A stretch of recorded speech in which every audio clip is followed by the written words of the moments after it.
በስመ አብ ወወልድ ወመንፈስ ቅዱስ አሐዱ አምላክ አሜን። በስመ አብ ወወልድ ወመንፈስ ቅዱስ አሐዱ አምላክ አሜን። በስመ አብ ወወልድ ወመንፈስ ቅዱስ አሐዱ አምላክ አሜን። ሰላም ሰላም ስድራሉ ለእግዚአብሔር ከመይ ትዕሉ ከመይ ተመሲዩ አነ አምላክ ይመስገን ሰላም ከምታ ኣነ ሰላም ዘለውዎ ሰላም ክትኮን ደሞ በዓልቲ ምልእ ተስፋዬን ለማዓንቲ ኻነ ካህሊ ሓለፈ ዝቕፅል ኣባ ጳውሊ ምስ ሰይጣን ቃለ ማሕተት ዝገበርዎ ኢና መነኩሳት ከየትብል ኣቕርበልኩም ነይረ ንመነኩሳት ከ ወይ ከዓ ፈለስቲ ከመይ ጌርኩም ተፈታተንዎም ትብል ነይራ ከዓ ክቕፅል እየ ንመነኩሳት ወይ ከዓ ፈለስቲ ከመይ ጌርኩም ትፈታተንዎም መልሲ ካብ ኩሉ ፍጥረት ደቂ ኣዳም እቲ ዝበርትዕን ዝኸበደን ውግእን ባእስን ምስ ባሕታውያን መነኩሳት እዩ ኤፌሶን ምዕራፍ 6:10-20 ምክንያቱ ነቲ ናትና ዝነበረ ክብሪ ስለ ዝሓደግናሉ ነዚኣቶም ክነውድቆም ከለና ኣብ ማርታ ብንብዓት ክጽልዩ ጸሎት ከም ዘብዝሑ ስግደት በበዝሒ ከም ዝሰግዱ ርህራሄ ከም ዘለዎምን ኩሉ ትእዛዛት ኣምላክ ከም ዝፍጽሙ ንገበር እሞ ጽንሕ ኢልና ድሕሪ ቁሩብ ግዜ ትህኪት ኣምጺና ነቲ ውዒ ፍቕሪ ኣምላክ ከም ዘዝሕል ንገብሮ ናይ ዓለም ሓሳብ ንዝረአየሎም ኣብ ገዳም ምጥቃም ኣብ ከተማታት ንኽነብሩ ንፈትዎም ከም እኒ ኣብርሃም ብቓል ኪዳን ዝጸድቁ ነዘኻኽሮም ከምኡ እውን ኣብ ልቦም ጸልኢ ቂም ፍቕሪ ሽመት ፍቕሪ ገንዘብ ወርቅን ብሩርን ሕሜታን ንኽፍጽሙ ነተጋሆም ኣብ ልዕሊ ማህራን ወይ ከዓ ሓላፍነቶም ብዝተፈላለየ ተንኰል ከም ዝለዓዓሉ ማለት ብኮስን ነገርን ምስ ደቂ ማሕበሮም ተጻሊኦም ፍቓድ ከተማታት ዓድታትን ከም ዝዛሩን ካልል ከም ዝኸሉን ንገብር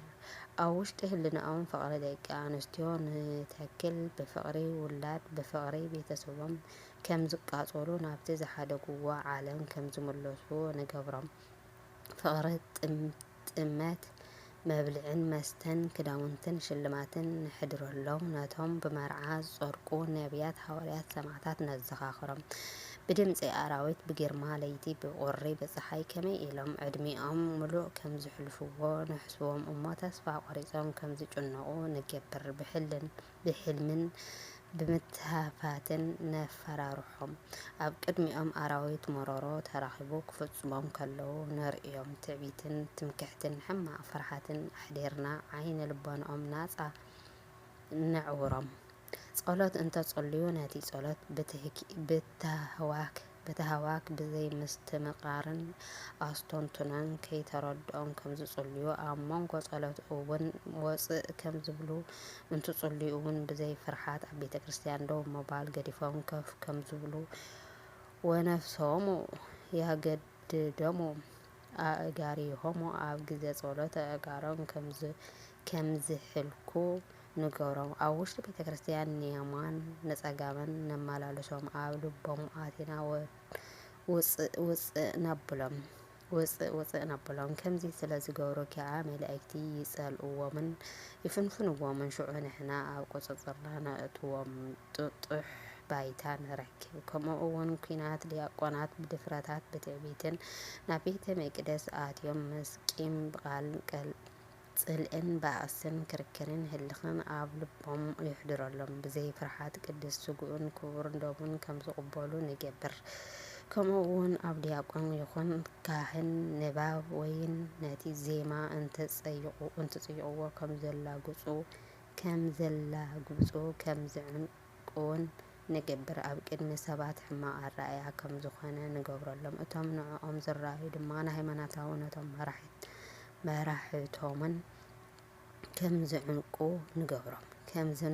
ንገብሮም ንመጽሓፍቲ ጸሓፍቶምን ከም ዝጽርፍዎምን ኣነ ከዓ በቲ ዝኣምንዎ መጽሓፍ ክጻርፍዎም ምስ ሰምዑ ኣዝየ ደስ ይብለኒ ኣቡነ ጳውሊ ነዚ ምስ ሰምዑ መሪር ብኽያት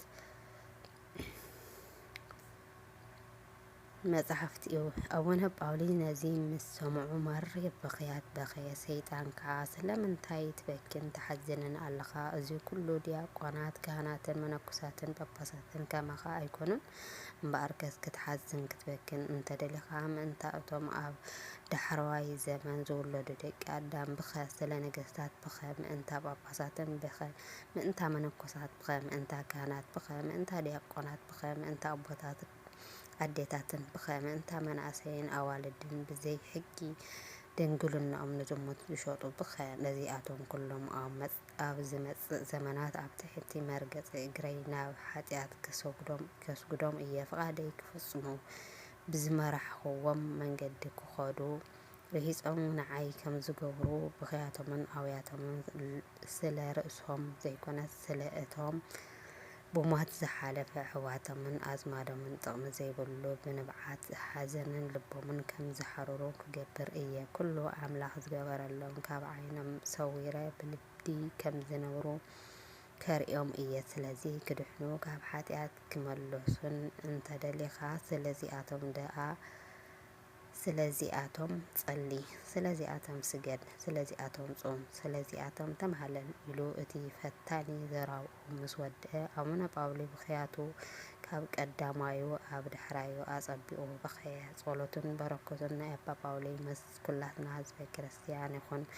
ሰላም ለጳውሊ ለሰይጣን ዘቀንዮ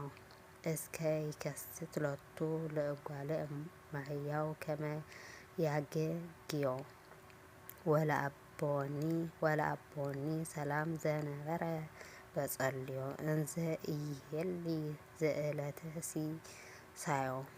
እለ ኢዘርኡ ኣእዋፍ በሰማይ ርእዮ። አሜን። ወስብሐት ለእግዚአብሔር ወለወላዲቱ ድንግል ወለመስቀሉ ክቡር። ንዘንጠብጠብክዎ ብኣፈ ትጉሃን መላእክቲ ተኣረመለይ ብሓቂ ብጣዕሚ ደስ ትብል እያ። ንኣና ብዙሕ ተማሂርናላን ብዙሕ ኣምሂራትና ትከውን በዓልቲ ሙሉእ ተስፋ እየ። ክንደይ ናይ ክርክር ከም ዘሕለፉ ምስ ሰይጣን ኣቦና ጳውሊ ማለት እዩ። ካብዚኣ ቢያንስ ንኡሽተን ተማሂርና ንበዓልትና ተማሂርና ስንኻሊእ ከም ንምሃረላ እውን በዓልቲ ሙሉእ ተስፋ እየና። በረከቶምን ረድኤቶምን ናይ ኣባ ጳውሊ ይሕደረና። ናበልኪ እየ